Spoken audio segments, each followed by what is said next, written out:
If you like incense, violet and iris as notes, stay tuned people, because I don't think you're going to want to miss out on this fragrance, because to my nose this thing is a beauty.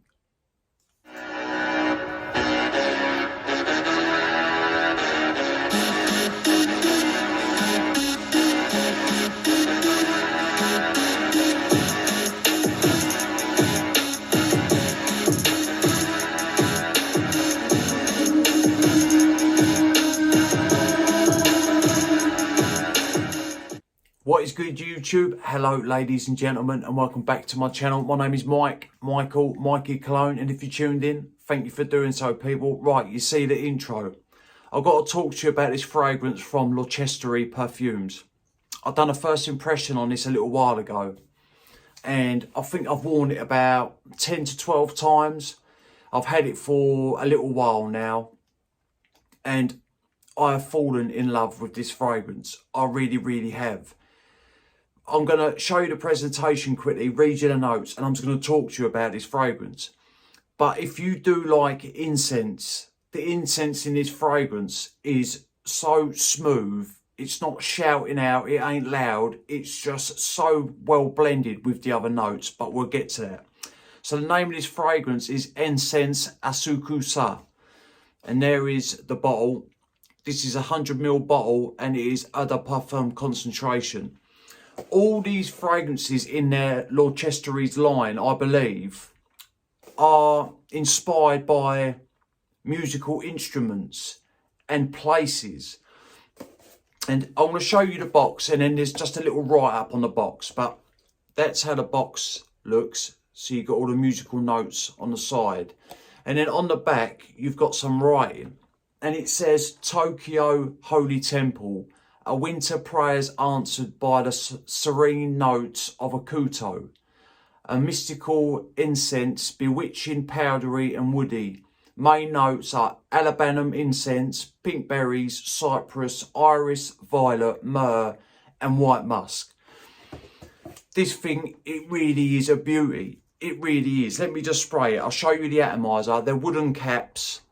And then I'll show you the atomizer. Look. Nice pressurised atomizer, gives out loads of juice. Oh, man, this thing just smells so good. The way you get them berries, you get straight away. It's giving it this sort of tangy, sweet, almost sharp nuance. But then you get the incense in there.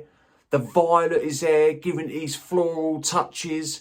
This fragrance, to me, everything happens quickly. And then it stays the same sort of through the life of the fragrance. But in the end, everything just calms down. So it opens, that sharpness does definitely calm down. So it opens sharp and sweet. You get the incense. You definitely get the violet straight away. So you've got nice floral touches in there.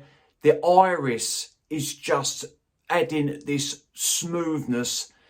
The way the violet and the iris are put in this fragrance, they do this fragrance so much justice. They really do.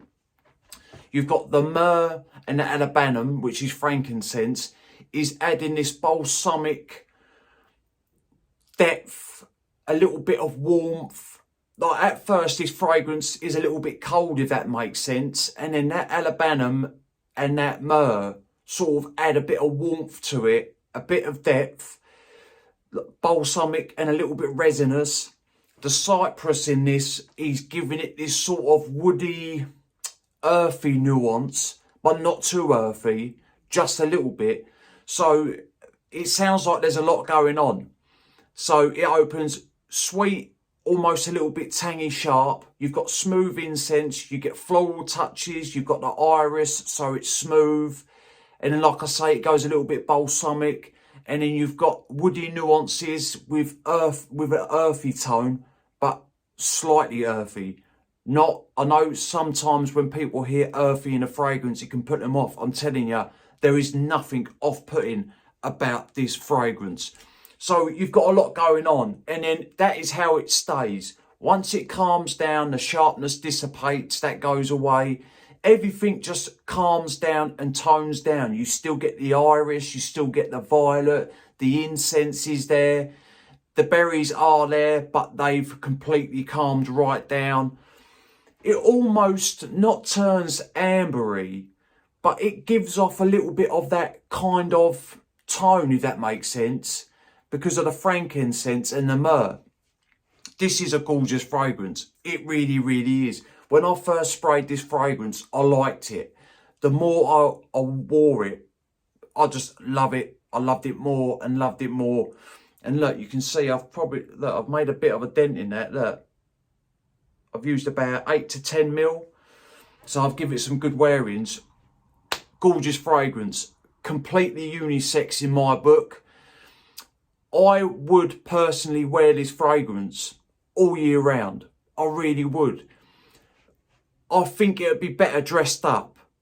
But if you're rocking this dressed down, let's face it, you are going to smell really, really good. It is just such a great smelling fragrance.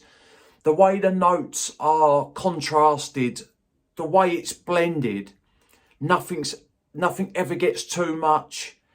It's not a beast mode fragrance. We'll get to that in a second. Nothing ever gets too much. It's not overpowering. Like I say, the opening can be a little sharp, but that calms down. Apart from that, this fragrance, it is a gorgeous fragrance. Right, the longevity. I was getting about a good hour and a half of projection. Then it dials in a little bit, but it's still radiating. It was radiating to about the 3 to 3.5 hour mark. Then it slowly turns into a skin scent.